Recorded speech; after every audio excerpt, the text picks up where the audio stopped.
Hello दोस्तों, कैसे हैं आप सब। My name is Shubham. Welcome to my YouTube channel JOP the journey of programming. तो चलिए शुरू करते हैं।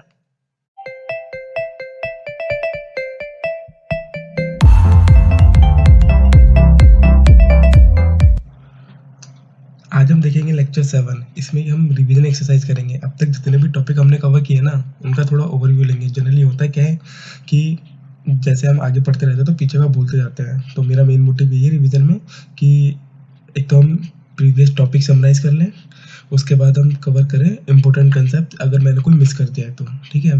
और उसके बाद मैं यहाँ पे कुछ एक्सरसाइज के क्वेश्चंस, प्रैक्टिस क्वेश्चंस भी यहाँ पे प्रोवाइड करूँगा जो आपको करके देखना है। तो सबसे पहले मैं थोड़ा जुपिटर नोटबुक के बारे में बताता हूँ। हो सकता है कुछ स्टूडेंट हो जिनको थोड़ी प्रॉब्लम आ रही हो जुपिटर नोटबुक को यूज़ करने में, तो मैं थोड़े शॉर्टकट्स वगैरह बताता हूँ इसको। तो रन का तो आपको पता ही है, रन करने के लिए क्या करते हैं। जैसे फॉर एग्जांपल अगर मेरे को प्रिंट लिखना है हेलो और मेरे को इसको रन करना है तो सिंपली शिफ्ट एंटर करता है। शिफ्ट एंटर जैसे ही ये प्रेस करता है तो सीधे सीधे आउटपुट आ जाता है। ठीक है। ऐसे ही अगला कंसेप्ट क्या है, ऐड। अगर हमें फॉर एग्जांपल मुझे सेल ऐड करनी है तो सबसे पहले इस वाले पार्ट पे क्लिक करना है। अगर इसके नीचे सेल मेरे को ऐड करनी है तो मैं सिंपली बी दबाऊंगा। ठीक है। ऐसे मेरे को अगर इस पहले फिर से इस पे क्लिक किया, अगर मेरे को इसके ऊपर सेल ऐड करनी है तो मैं ए दबाऊंगा, ए से अबव बी से बिलो। ठीक है। ठीक है। अगर मेरे को डिलीट करनी है तो डिलीट के लिए जोन से सेल डिलीट करनी है उस पर सेलेक्ट करना है, यहाँ से दो बार डी प्रेस करना है। ठीक है। यस। जैसे इसको भी डिलीट कर देता हूँ मैं। ठीक है। और इसके बाद मैं आपको दिखाऊंगा जैसे हेडिंग कैसे डालते हैं। पहले मैं एक नई सेल ऐड कर देता हूँ, फिर मैं आपको दिखाता हूँ कि हेडिंग कैसे डालते हैं। फॉर एग्जाम्पल जो मैं आपको बता रहा हूँ उसके आपको अगर नोट्स बनाना है तो एक तो तरीका है कि भाई आपको नोट कॉपी पेन में बना लो। बेटर है कि आप अपने लैपटॉप में या फिर डेस्कटॉप जिसमें भी आप काम कर रहे हो उसी में ही नोट्स बना लो, इसी जुपिटर नोटबुक के अंदर। तो जैसे फॉर एग्जांपल जैसे मैंने लेक्चर 1 पढ़ाया तो आपने लेक्चर 1 के नोट्स बनाना है तो आप ऐसे लिख सकते हो लेक्चर 1 वेरिएबल्स।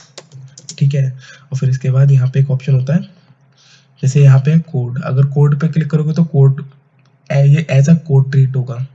ठीक है। अगर आप हेडिंग पे क्लिक करोगे तो जो ये स्टेटमेंट है as a heading treatment treat होगी। ठीक है। तो इसको आप जैसे ही रन कर दोगे तो ये हेडिंग बन जाती है। ठीक है। ऐसी हेडिंग्स हेडिंग्स के लेवल्स होता है।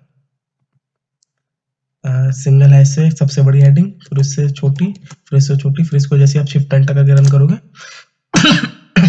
सॉरी, तो ये हेडिंग बन जाएगी। ठीक है। तो अभी फिलहाल के लिए मैं इसको डिलीट करता हूँ दो बार डी प्रेस करके। ठीक है।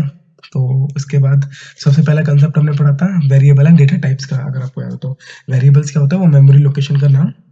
ठीक है। और डेटा टाइप क्या होता है, उस वेरिएबल के अंदर अगर जो भी वैल्यू स्टोर है तो वो किस टाइप की वैल्यू स्टोर है, वो डेटा टाइप। इसका मतलब हुआ कि वो किस उसका डेटा टाइप क्या है उस वैल्यू का। एक तरीके से हम ऐसा बोल सकते हैं।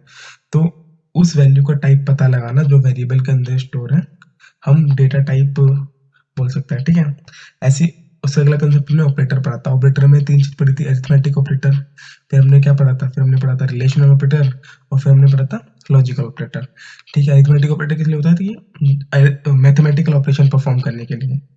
फिर आया था relational operator. Relational operator generally किस लिए यूज होता है, कंपैरिजंस करने के लिए कि less than, greater than, equal to, not equal to, इस तरह से। ठीक है। फिर आता है logical operator. Logical operator operator में हमने देखा था एंड और नॉट, इस तरह से हमने देखा था। तो एंड थोड़ा एंड ऑपरेटर और इन लॉजिकल ऑपरेटर के बारे में थोड़ा और बताता हूँ मैं आपको। ये होता क्या है कि जो एंड ऑपरेटर होता है ना, ठीक है, तो ये जनरली जब हमें मोर देन वन कंडीशन को कंबाइन करना होता है, मोर देन वन कंडीशंस को कंबाइन करना होता है। अगर मोर देन वन कंडीशन को कंबाइन करना होता है, फॉर एग्जांपल अगर ये सारी की सारी कंडीशन सही है तो ये वाला काम होना चाहिए, तो हम एंड का ऑपरेशन का परफॉर्म करते हैं। अदरवाइज और का यूज करते हैं। और का मतलब होता है कि फॉर एग्जांपल 5 कंडीशन है, अगर 5 की 5 ट्रू होंगी, अगर हमें इस तरह से आउटपुट चाहिए कि 5 की 5 ट्रू होने पे आउटपुट आए, तो एंड का काम होता है। और का कब काम होगा, जब 5 में से कोई भी एक ट्रू कंडीशन ट्रू होगी तो और का यूज होता है वहां पे। ठीक है। एनी वन करके, एनी वन ट्रू। आपको आ जाए समझ। ठीक है। अभी हम इसका प्रोग्राम देखेंगे नीचे। तो आपको और अच्छे से समझ आ जाएगा। इसके बाद हम देखते हैं, फिर इसके बाद हमने कौन सा कंसेप्ट किया था, कंडीशनल स्टेटमेंट का कंसेप्ट लेकर था, जिसमें हमने इफ एल्स पढ़ा था और इफ एलिफ एल्स, ये दो कॉन्सेप्ट पढ़े थे। ठीक है, तो इफ एल्स का यूज होता है जब दो कंडीशंस के बेसिस पे डिसीजन लेना होता है, और अगर दो से ज्यादा कंडीशंस पे बेसिस पे डिसीजन लेना होता है तो हम इफ एलिफ एल्स का यूज करता है। ठीक है, तो थोड़ा मैं आपको एक प्रोग्राम करके दिखाता हूँ। For example, if number greater than 20। ठीक है, पहले नंबर को डिफाइन कर लेता है।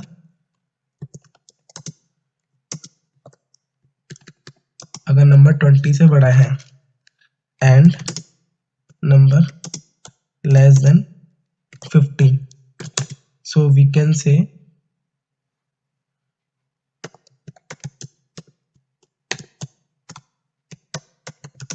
number is in between 20 and 50। ठीक है, तो यहाँ पे जैसे एंड का हमें समझ आ रहा है कि एंड का मतलब है जब ये दोनों कंडीशन ट्रू होंगी तो ये तब जाके अंदर इफ वाली स्टेटमेंट चलेगी। फॉर एग्जांपल, अगर मैं यहाँ पे फॉर एग्जांपल नम की वैल्यू 26 है, ठीक है, तो मैं इसको रन करूंगा तो मैं दिखा रहा है कि yes number is in between 20 and 50। If वाली जो स्टेटमेंट है वो रन हो गई। ठीक है, अब इसमें एक रेंज मेथड और होता है। अब रेंज मेथड क्या करता है, इस काम को अगर हमें आसान करना है तो रेंज मेथड की हेल्प से कर सकते हैं। फॉर एग्जांपल, मैं इस पूरे की जगह लिख सकता हूँ रेंज, हमें 20 से 50 के बीच में फाइंड करना है, तो मैं लिख दूंगा 20 to 50। रेंज के अंदर पास कर दिया मैंने, पहले 20 फिर 50 पास कर दिया। ठीक है, इसका मतलब यही हुआ, इफ नम इन, सॉरी इस तरह से लिखेंगे हम, इफ नंबर, जो ये नंबर है इन रेंज 20 to 50, इसका मतलब जो ये नंबर है अगर वो इस रेंज के बीच में है तो ये वाली स्टेटमेंट प्रिंट हो जाए, अदरवाइज कुछ भी प्रिंट ना हो। इस तरह से हो गया काम। ठीक है, और जरूरी नहीं कि इफ के साथ हमें हमेशा एल्स लिखना है। अगर एक साथ दो कंडीशन है तो हम इफ एल्स लिख देंगे, अगर सिंगल कंडीशन हम खाली इफ से भी काम चला सकते हैं, जैसे इस वाली प्रोग्राम में हम देख रहे हैं। तो देखते हैं क्या अभी भी सेम आउटपुट आएगा। अभी हमने रन किया तो फिर से सेम ही आउटपुट आया है। ठीक है फ्रेंड्स, तो होप सो आपको काफ़ी कंसेप्ट क्लियर हुए होंगे इस रिवीजन वीडियो से, आपको काफ़ी हेल्प मिली होगी। तो मेरी कोशिश ये रहेगी कि मैं हर 3-4 कॉन्सेप्ट के बाद, हर 3-4 लेक्चर के बाद एक रिवीजन वीडियो लेके आऊँ, जिससे कि थोड़ा ओवरव्यू मिल जाए हमें हमने प्रीवियस लेक्चर्स में क्या किया है। तो अगर हम एक्सरसाइज को देखें तो मैं आपको एक्सरसाइज दे रहा हूँ, इसमें आपको बस हिंट दूंगा, करना आपको ये। ठीक है, for example area of circle आपको निकालना है, तो एरिया ऑफ सर्कल का फॉर्मूला होता है पाई आर स्क्वायर, तो पाई इंटू आर। ठीक है, अब पाई की वैल्यू कैसे लेंगे आप, तो पाई की वैल्यू आप पहले डिफाइन कर लेना कि पाई नाम का एक वेरिएबल बना था, पी आई इक्वल टू 3.14। ठीक है, ऐसे करके फिर आर की रेडियस आप जितनी यूजर से एंटर करवाना चाहो यूजर से एंटर करवा लेना, फिर उसके बेसिस पे एरिया निकाल लेना। ठीक है, उसके बाद एक होता है फिर फॉर एग्जांपल नेक्स्ट प्रोग्राम है वॉल्यूम ऑफ क्यूबॉइड। अब वॉल्यूम ऑफ क्यूबॉइड क्या होता है, length into breadth into height.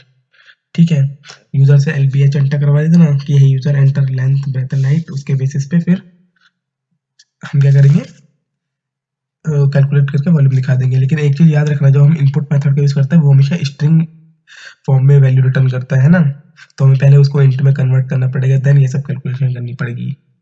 ठीक है दोस्तों, ऐसे ही अगला प्रोग्राम जो है coordinates in which quadrant the coordinates are lying, means जैसे कि हमने बचपन में पढ़ा था कि जो 2D प्लेन है वो 4 पार्ट में डिवाइड होता है, first quadrant, second quadrant, third quadrant and fourth quadrant. जो फर्स्ट क्वाड्रेंट होता है उसमें एक्स और वाई दोनों पॉजिटिव होते हैं, जो सेकंड क्वाड्रेंट होता है उसमें एक्स नेगेटिव होता है, वाई पॉजिटिव होता है। सिमिलरली थर्ड क्वाड्रेंट में एक्स वाई दोनों नेगेटिव होते हैं, फोर्थ क्वाड्रेंट में एक्स पॉजिटिव होता है और वाई नेगेटिव होता है। ठीक है, तो उसी के बेसिस पे हम क्या करेंगे, यूजर से बोल देंगे कि hey user enter the value of x and y, तो उसके बेसिस पे कर देंगे। इसके बेसिस पे हम कंडीशन लगा के बोल सकता है कि जो ये कोऑर्डिनेट है फर्स्ट क्वाड्रेंट में लाई करेगा, फिर सेकंड में करेगा, थर्ड में, फोर्थ में, जिसमें भी करेगा वो उसके हिसाब से हम रिजल्ट प्रिंट करा देंगे। तो यहाँ पे एक तरीके से हम देखा जाए तो एंड ऑपरेटर का यूज करेंगे।